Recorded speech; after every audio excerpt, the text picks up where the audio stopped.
Welcome everyone. So let us discuss about somatic hybridization, then we will finish off the chapter strategies for enhancement in food production. Now, what do you mean by sexual reproduction? It is a process where the male and female gametes will fuse and result in the formation of zygote. Now, if it is male and female gametes, if they should be fused, means there should be compatibility between them, right? So if there is compatibility, then only the fusion will happen, then only zygote will be formed, and from that the embryo will be formed. So we are telling here fertilization, formation of zygote results in fertilization. Fertilization occurs naturally in closely related plant species only. If the plant species are closely related, then only fertilization will happen. Normal sexual reproduction will happen. Now, if you bring a grass plant and if you want to do hybridization with a rose plant, they are purely different from each other. This is a monocot and other one is a dicot. So they are completely different from each other. When they are completely different from each other, we cannot expect sexual reproduction there nor fertilization there. But with a new technique or a new approach which is called somatic hybridization, it is possible, it seems. That's what the scientists have designed. Understood, children, what is somatic hybridization? So normally fertilization happens between the germ cells. Germ cells means male gamete and the female gamete. So when the germ cells fuse, it results in fertilization. Fertilization results in development of zygote and further embryo. But if they are two completely different, then it will not result in fusion. Fertilization will not happen, but still with this technique we can do it. So there's a technique which involves fusion of isolated protoplast. Now come on, tell me plant cells. This is one plant cell and this is another plant cell. They are of two different colors. Think they are of two different families or two different genera, right? So if they are completely different, when we want to fuse them, plant cells will have cell wall. Now the cell wall acts as a barrier, will not allow them to fuse with each other. Now you understood that the cell wall is acting as a barrier. Then we have a method. So you can use cellulase enzymes, pectinases enzymes, dissolve the cell wall. Now the content of the cell after peeling of the cell wall is called protoplast. It is naked. Now take the protoplast of this plant and take the protoplast of this plant. We peeled off the wall which was acting as a barrier. Now fuse them. Supply electric shock to that. We call electroporation, right? Electrofusion you can do. Or you can add some gumming substance or gluing substance like PEG, polyethylene glycol, which helps in fusion of both those things. So removing the barrier and creating the conditions by providing electricity, by providing electric discharge, or by giving a gluing substance like polyethylene glycol, the protoplasts will fuse. The cytoplasms will fuse and their nuclei also will fuse. Then the somatic cells are fusing, right? So it is called a somatic hybrid. And the process is called somatic hybridization. That's what I have written here. There's a technique involving fusion of the isolated protoplast. The isolated protoplast you are doing of same individuals or completely different individuals are of genetically distinct individuals. They're completely different from each other. If they are same with each other, so you are not involved. They can fuse among themselves. They'll have affinity among themselves. If they are different from each other, then they don't fertilize with them. So then we will do, the method is called somatic hybridization. If they are genetically distinct, then we fuse them. The technique is called somatic hybridization. I told you, remove the cell wall by using enzymes, then fuse them by using a fusogen, polyethylene glycol. Now when we fuse the product of protoplast, when we fuse, the cytoplasms, if they are fusing and the nucleus is also fusing, it's called synkaryon. Cytoplasms fused but nuclei is separate, then that's called heterokaryon, right children? In synkaryon, cytoplasm will also be fused and nucleus will also be fused. In heterokaryon, cytoplasms fused but nuclei are separate.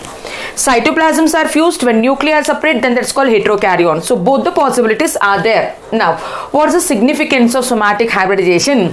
What is the significance of somatic hybridization? Means rare hybrids which nature cannot create, we can create it by using this technique, right? So the rare hybrids can be generated by using somatic hybridization. That's the first application. Then we can overcome all the physical barriers which are obstructing the process. It can overcome the barriers due to sexual incompatibility. Because they're not compatible with each other, they're incompatible, sexual reproduction is not happening between them. So we remove that barriers and all, and you have kept the conditions, you have created such a conditions that they can fuse with very easy, right? So it can overcome the barriers due to sexual incompatibility. Now, how many types of somatic hybrids are there? If the somatic hybrids are created between species, then that's called interspecific somatic hybrid. If the somatic hybrids are created between genera, it is intergeneric somatic hybridization. If they are created between tribes, then that's called intertribal hybrids. Somatic hybrids can be created between species, can be created between genera, can be created between tribes. It can be created between classes also, with monocot plant and a dicot plant. Somatic hybrid can be generated between a monocot rice plant also and a dicot carrot plant also.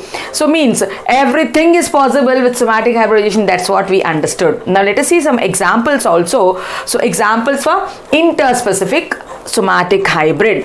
Now take one species, Brassica oleracea.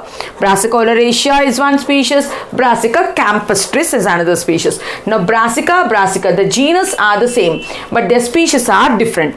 So two different species when we are fusing, then it is called interspecific, right? We'll get a hybrid variety. In the same manner, Nicotiana tobacum and Nicotiana glutinosa. So Nicotiana, genus is the same, the species is different. You will get again a somatic hybrid. These are examples for interspecific somatic hybrids. Now coming to intergenetic somatic hybrids, potato, Solanum tuberosum, tomato, Lycopersicum esculentum. Genera are different. Potato, Solanum is a genera, tomato, Lycopersicum is a genera. When you are fusing, then you will get a hybrid plant called pomato. Google and see the pomato plant. On the top it bears tomato fruits, at the bottom it bears potato tubers. Such a hybrid plant variety it is. Okay, it's called pomato plant. It's called hybrid plant, pomato plant. On the top tomato plant, on the bottom potato plant. In the same manner, brinjal and pomato also they have generated a hybrid. That's called brimato. Brinjal and tomato, it's called brimato. Potato and tomato, it's called pomato. They come under examples of intergeneric somatic hybridization, but unfortunately they are not having the desirable characters, and the breeders did not continue these varieties, right? They did not commercialize these varieties. Now coming to intertribal hybrids. Example for intertribal hybrids are, one is Arabidopsis thaliana, one plant is crossed with Brassica campestris. Brassica campestris means mustard. So when we cross this one with this one, then we get a hybrid called as Arabidobrassica. One more example for intertribal hybrid is Barbaro vulgaris with Brassica napa, then it's called Barbaro-Brassica. So children, we have seen what is somatic hybridization. When normal hybridization is not possible, when rare hybridizations you want to do, between incompatible ones when you want to do, when cell wall is acting as a barrier. So by using somatic hybridization, you can generate rare hybrids. How do you do? So break the cell walls which are acting as barriers by using cellulases and pectinases. Take the naked protoplast and then fuse them by using a fusogen, by providing chemical fusion, electric fusion. Then we get a mass. If the nucleus and cytoplasm both are fusing, it's called synkaryon. Only the cytoplasm is fusing, nucleus is not fusing, heterokaryon. The significance is production of rare hybrids, and it overcomes the natural barriers. How many types are there? Between species, between genera, between tribes, between classes also, monocotyledonea and dicotyledonea also. Take a screenshot, then we will continue with hybrids then.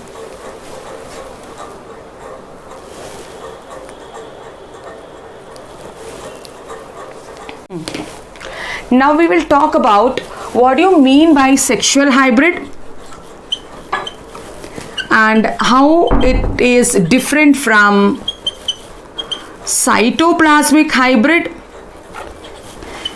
and how it is different from hybrid. We will see, right children? Now what do you mean by sexual hybrid?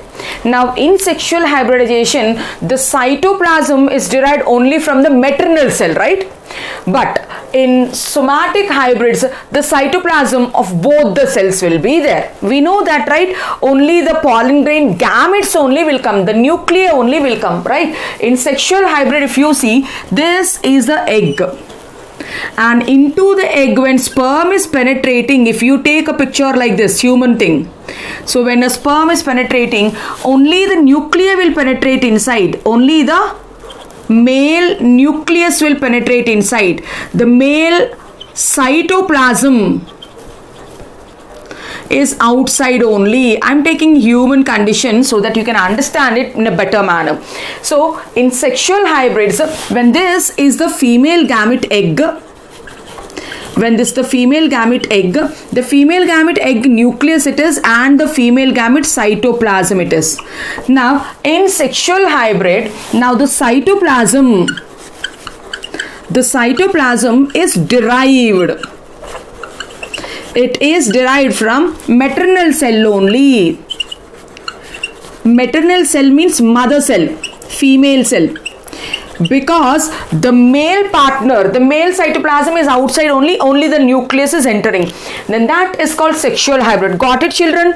In sexual hybrids, what happened? The cytoplasm will be derived only from the egg, not from the sperm. That's called sexual hybrid. Whereas in somatic hybrid, in somatic hybridization, just now we saw in somatic hybridization, we'll remove the cell wall, and this is a protoplast.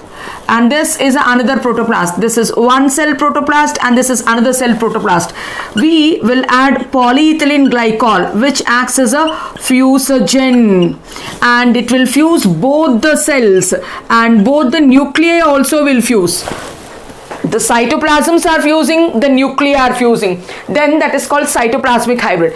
In cytoplasmic hybrid, the cytoplasm of both the parents is there, right? So this cytoplasm is also there. And the second parent, if you take, this cytoplasm is also there. So blue color cytoplasm is also there, and we are telling that the black colored cytoplasm is also there. So if the cytoplasm is contributed by both the parent cells, then that is called cytoplasmic hybrid. So let us write down the cytoplasm of both parental cells is seen, then that is called as cytoplasmic hybrid. Coming to cybrid, in cybrid what happens means, if you take one cell and the other cell, in one cell only cytoplasm will be there, nucleus will not be there. Whereas in the other cell, cytoplasm will also be there, nucleus will also be there. So cybrid means, what is cybrid? Here the nucleus is only from one cell, whereas the cytoplasm is from both the parents, right? Again, when we fuse such type of things, then the cytoplasm is there from both the partners. The cytoplasm is there from both the partners, but nucleus is coming from one cell only. If the nucleus is from one cell, let us write down. Nucleus is from one parent cell, but cytoplasm is from both. Then we call it as cybrid. Children understood the difference between sexual hybrid, cytoplasmic hybrid and cybrids, right? Is it clear now? Now, when do we use this cybrid technology or cytoplasmic hybrid technology? Means it is used in some plants where male parts are sterile. For example, in Nicotiana and Brassica. In Nicotiana and Brassica, the male plants are sterile. So since they are sterile, their nucleus will not participate. We can generate cybrids and we can continue this type of propagation. we can continue this type of propagation. So children, so we completed the chapter. We have seen tissue culture, we have seen what is somatic hybridization and what are sexual hybrids, what are cytoplasmic hybrids, what are cybrids, and what is the advantage of this hybrid technology. The advantage of hybrid technology is, like, even if the male part is sterile, we can take the cytoplasm and we can fuse it and we can continue the propagation. So we finish this chapter. In the next lecture, we will discuss the exercise questions and the NCERT exemplar related questions of this chapter. Thank you.